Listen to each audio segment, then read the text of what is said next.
दोस्तों, चीन और अमेरिका के बीच में शह और मात का खेल जारी है। उधर जैसे ही चीन ने ईरान और सऊदी की दोस्ती करवाकर वेस्ट एशिया में अमेरिका को चुनौती दी, इसके जवाब में अमेरिका ने भी चीन की एक एक करके सारी दुखती रग उनको दबा दिया है। लेकिन इस बार जियोपॉलिटिक्स में जो नया गेम हुआ है, उसके बेनिफिट्स सबसे ज्यादा इंडिया को मिलेगा। दरअसल इंडिया चाइना बॉर्डर डिस्प्यूट पर अमेरिका ने इंडिया के सारे स्टैंड को रिकॉग्नाइज कर दिया है। यूएस कांग्रेस ने अपने एक रेजोल्यूशन में खुलकर कहा है कि अरुणाचल प्रदेश भारत का इंटीग्रल पार्ट है और मैकमोहन लाइन इंडिया और चाइना का बॉर्डर है। दोस्तों, चीन हमारे अरुणाचल प्रदेश को अपने दक्षिणी तिब्बत क्लेम करता है और मैकमोहन लाइन को बॉर्डर नहीं मानता।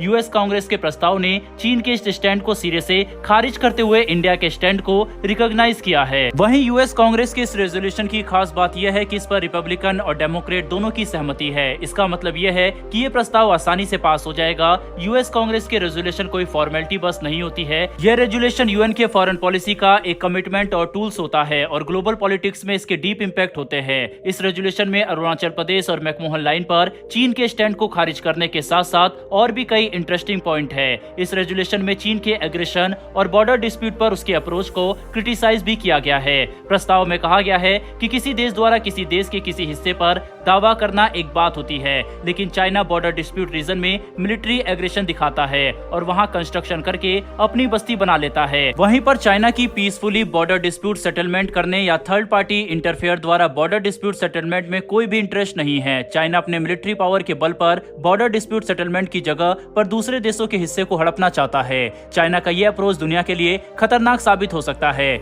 जैसा कि हमने पहले ही कहा है कि इस रेजोल्यूशन के माध्यम से अमेरिका ने चाइना की एक एक करके सारी दुखती नसों को दबा दिया है। तो चलिए आगे देखते हैं कि इस रेजोल्यूशन में ऐसी कौन कौन सी बातें हैं जिससे चाइना को परेशानी होने वाली है। दरअसल अमेरिका ने अरुणाचल प्रदेश के साथ साथ भूटान पर भी चाइना के क्लेम को नकार दिया है। इसके अलावा इंडो पैसिफिक रीजन में बढ़ रहे चाइनीज एग्रेशन को दुनिया के लिए संकट बताया।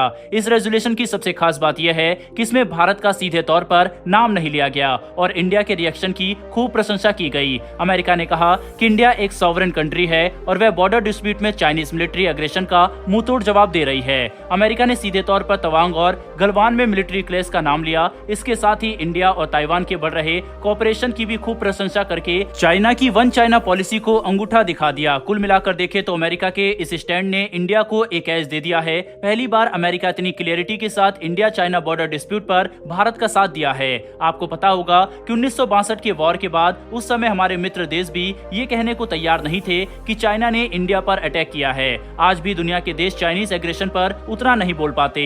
पाकिस्तान वाले फ्रंट पर दुनिया का जितना हमें सपोर्ट है उतना चाइना वाले फ्रंट पर नहीं है। पिछले कुछ वर्षों में इंडिया और यूएस के रिलेशन लगातार हाइट पर जा रहे हैं। दूसरी तरफ चाइना और अमेरिका के बीच भी कंपटीशन हाई पर है। इक्वेशन के इतने फेरबदल होने के बाद भी America India China border dispute पर इतने ऑनेस्टी के साथ आज तक नहीं बोला था, लेकिन अब चीजें बदल रही है। अमेरिका ने जिस तरह से अब रिएक्ट करना शुरू किया है, उससे इंडिया चाइना बॉर्डर डिस्प्यूट के इशू पर इंडिया के फेवर में एक बेटर इकोसिस्टम डेवलप हो सकता है। दोस्तों, फॉरेन पॉलिसी में कोई परमानेंट फ्रेंड या एनिमी नहीं होता, उसमें सबसे इंपॉर्टेंट होता है नेशनल इंटरेस्ट। नेशनल इंटरेस्ट के सब्जेक्ट पर ही सारे इक्वेशन बनते और बिगड़ते हैं। इसे ही प्रैग्मेटिक अप्रोच कहते हैं। रूस यूक्रेन वॉर के बाद जिस तरह इंडिया ने पश्चिमी देश के दबाव के बावजूद रूस के अगेंस्ट कुछ नहीं बोला और ऊपर से रूस से सस्ता क्रूड ऑयल परचेज करके पश्चिमी देशों के मंसूबों पर पानी फेरा, उससे इंडिया और पश्चिमी देशों के बीच थोड़ी दूरी बन गई थी। अमेरिका ने बॉर्डर डिस्प्यूट पर भारत का साथ देकर और इंडो पैसिफिक पर बात करके इस दूरी को पाटने का भी प्रयास कर दिया। इंडो पैसिफिक पर नई पहल से क्वाड कंट्रीज में एक नई गर्माहट आ सकती है। हालांकि पश्चिमी देशों के आपत्ति के बाद भी आज भी भारत रूस से सस्ता तेल खरीद रहा है। हालांकि हाल ही में पेट्रोलियम मिनिस्टर हरदीप सिंह पुरी ने कहा कि रूस से सस्ता तेल खरीदने को लेकर पश्चिमी देशों में कोई नाराजगी नहीं है। भारत एक सॉवरेन कंट्री है। वहीं हम अपने इंपोर्ट डिपेंडेंसी को लगातार डाइवर्सिफाई कर रहे हैं। पहले हम 29 देशों से क्रूड ऑयल परचेज करते थे, पर अब 35 देशों से क्रूड ऑयल परचेज करके अपने इंपोर्ट डिपेंडेंसी को डाइवर्सिफाई किया है। कुल मिलाकर देखें तो अमेरिका का नया जियोपॉलिटिकल आउटरीच इंडिया के फेवर में है। संभव है कि अमेरिका के देखा देखी दुनिया के कुछ देश और आगे आए, विशेष रूप से क्वाड में ये मुद्दा उभर सकता है। बहरहाल दोस्तों, इस वीडियो में इतना ही। लेकिन अमेरिका की पार्लियामेंट में उठाए गए इस कदम से क्या आपको लगता है कि इससे भारत को मदद मिलेगी या फिर नहीं? अपनी राय कमेंट बॉक्स में लिखकर जरूर बताइएगा। साथ ही हमारी आने वाली डेली वर्ल्ड अफेयर से जुड़ी ऐसी वीडियो के लिए चैनल को सब्सक्राइब कर बेल नोटिफिकेशन अवश्य दबा लें। फिर मिलेंगे ऐसी एक नई वीडियो के साथ। धन्यवाद। जय हिंद।